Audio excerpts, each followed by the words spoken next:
Hey there, 8th grade. In this video, we'll be reviewing how to solve and graph compound inequalities. So a reminder that compound inequalities are two or more inequalities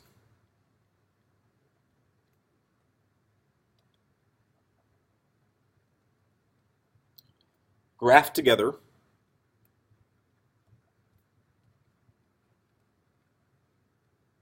on the same number line. Two or more inequalities graphed together on the same number line.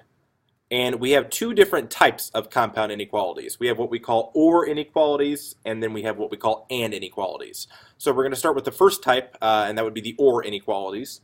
So here is an example of what an OR inequality graphed might look like. You'll notice there are two dots on the number line, one here at -4, a closed dot, and an open dot at +1. And the shading is going in opposite directions. And so to describe this inequality, we would write that our variable, we could say x, is either less than or equal to -4 to describe everything from -4 to the left, or x is greater than +1 to describe everything to the right of 1. If we wanted to write this inequality in interval notation, then we would do the following. X is less than or equal to -4 would look like this in interval notation. The minimum -infinity, the maximum -4. We would close -4 with a bracket because this is a solid dot. And then the x is greater than 1, we would use a +1 for our minimum, +infinity for our max. We would close 1 with a parenthesis because this is an open dot. In the middle, we make this symbol right here, sort of looks like a U, okay? And that is notation for union, okay? You'll be using that in higher level math classes. If you take those in college, you'll use that symbol there, but that just is the interval notation form of the word OR for right now. You just need to know that symbol means OR in interval notation. So solving OR inequalities is pretty straightforward. You solve each part separately and then you graph the solutions on the number line. So we're just going to practice a couple of examples of this, starting with number 1.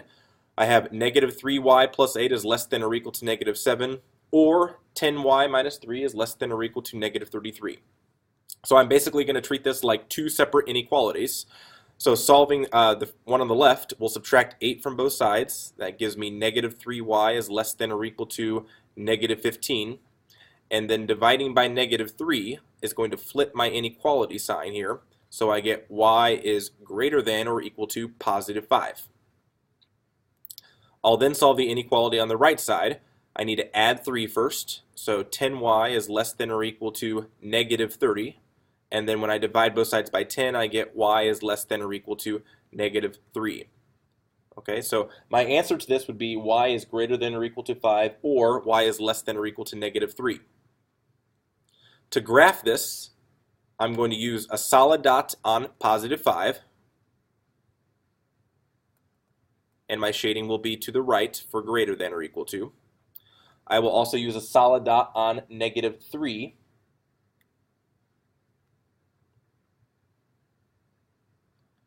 And this is less than or equal to, so my shading will go to the left.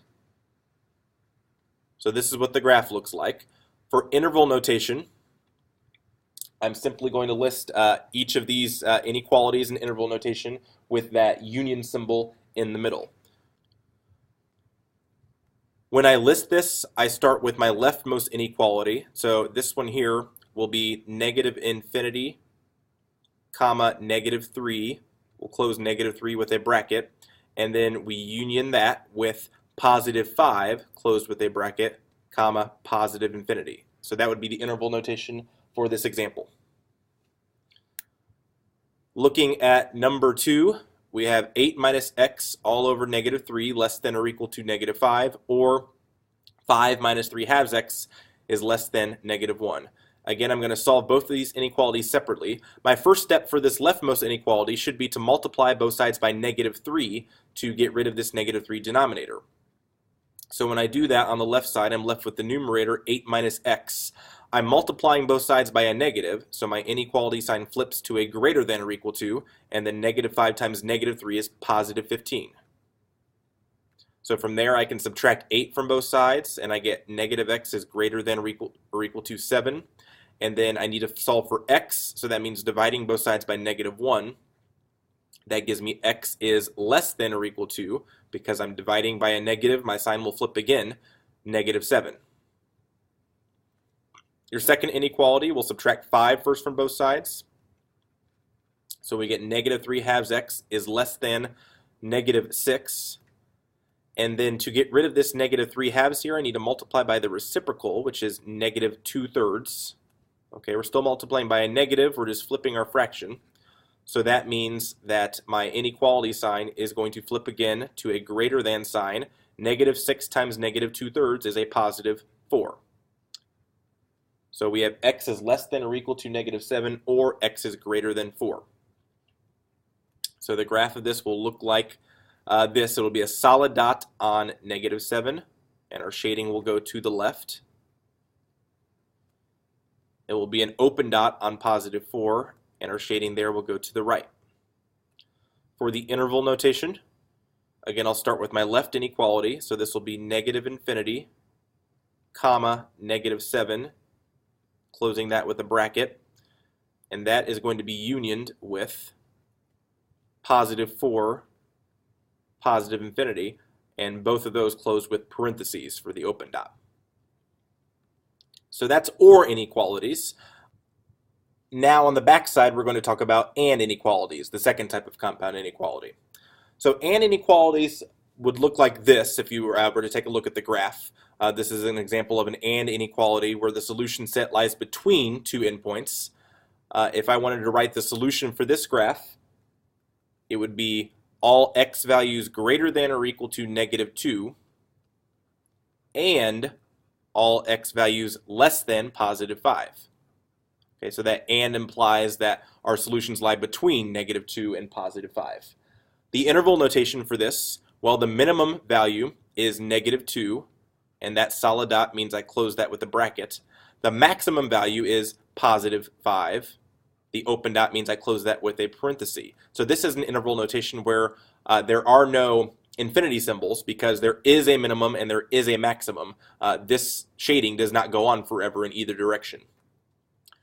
We sometimes rewrite and inequalities without the word and that's because the solutions fall between two endpoints. So oftentimes we write these in what's called a condensed or compact form. So if I were to take this inequality that we wrote up here, x is greater than or equal to negative 2 and x is less than 5, the condensed form of that would be this. Negative 2 is less than or equal to x, which is less than 5. They both mean the same thing. This is just a nice way of showing that x is between the numbers negative 2 and positive 5, including negative 2 but excluding 5. So to solve and inequalities, if they're written with the word and, meaning they're written out, we solve it just the way we do an or. We solve each inequality separately and then graph at the end. If they're written in this condensed form, like we'll see here in number 4, then we solve it all together, working from the inside out, and then we graph our solution at the end. So we're going to solve one of each of those just to remind you of how this worked from last year. For number 3, 2w plus 1 is less than or equal to 11 is our first inequality. So I'll subtract 1 from both sides to get 2w is less than or equal to 10. Divide both sides by 2, and I get w is less than or equal to 5. The second inequality, I need to subtract 1 from both sides, bring down my negative 5w. So subtracting 1, I get negative 5w is less than 40. And then I'm dividing by negative 5, so I'm going to have a sign flip here. W is greater than negative 8. And remember, that's an and we need to put in the middle. So to graph this, I'm going to have a solid dot on positive 5. And a hollow dot on negative 8. My shading is, if you imagined all of the number line being shaded to the left of the purple dot and all the number line being shaded to the right of the blue dot, it would be where the purple and the blue cross over. So it's everything in the middle, okay, of these two dots. It's everything less than the positive 5 but greater than the negative 8. So this is where my shading goes. And that's what the graph looks like. So the interval notation for this, Again, we start with the minimum value. Our minimum value is -8. That's an open dot, so we close it with parentheses. The maximum value is +5. It's a closed dot, so I end that with a bracket. Okay, number 4, this one is written in the condensed or compact form. So my goal is to get the variable by itself in the middle. So I'm going to start out by adding 2 to not only the middle, but the far left and the far right. That gives me -5 is less than or equal to -10m less than +30. I'm then going to divide the middle by -10.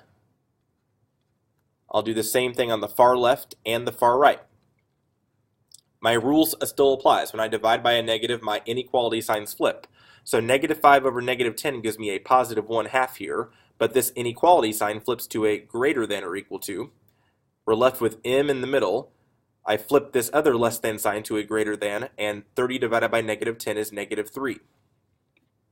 Now, anytime we write an answer in condensed form or compact form, we want to write it so that the smallest number is on the left and the larger number is on the right. -3 is smaller than 1/2, so I'm just going to flip this entire inequality around and do a 180 on it. So really, this needs to be written as -3 is less than m, which is less than or equal to 1/2. Okay, and unless you have a no solution or a special case inequality, both of these signs should be less than or equal to signs when all is said and done. So now we're going to put our 2 dots on. We'll put an open dot on -3 for our minimum value, a closed dot on +1/2, which would be about right here, for our maximum value. Our shading will go in between. The interval notation for this will look like this. -3 is the minimum value. We're using a parenthesis to close that, and +1/2 is our maximum value. We're using a bracket to close that. As always, if you have any questions over what you just saw in this video, be sure to ask those the next time I see you in class. And until then, folks, have a nice day. You're all wonderful people. Take care.